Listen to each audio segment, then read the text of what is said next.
अनेक रिलेशनशिपमध्ये एक वाक्य खूप वेळा ऐकायला मिळतं, मी तुझ्यासाठी खूप बदललो आहे. सुरुवातीला हे वाक्य प्रेम आणि समर्पण दाखवण्याला वाटतं. एखादी व्यक्ती आपल्या पार्टनरसाठी काही सवयी बदलते, काही गोष्टी सोडते किंवा स्वतःमध्ये बदल करण्याचा प्रयत्न करते.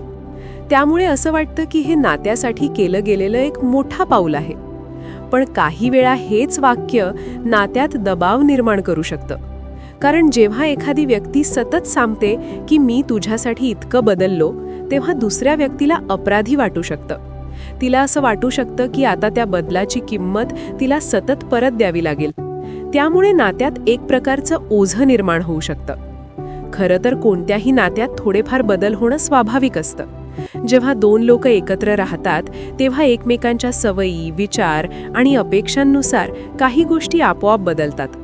पण जर तो बदल फक्त दुसऱ्याला खुश करण्यासाठी केला गेला असेल आणि मनापासून नसेल, तर तो बदल जास्त काळ टिकत नाही. म्हणूनच नात्यात बदल करण्यापेक्षा एकमेकांना समजून घेणं अधिक महत्त्वाचं असतं. जर बदल हा मनापासून आणि स्वतःच्या इच्छेने झाला असेल तर तो नातं मजबूत करतो. पण जर तो फक्त कोणाला खुश करण्यासाठी किंवा दबावाखाली झाला असेल तर तो पुढे जाऊन नात्यात तणाव निर्माण करू शकतो.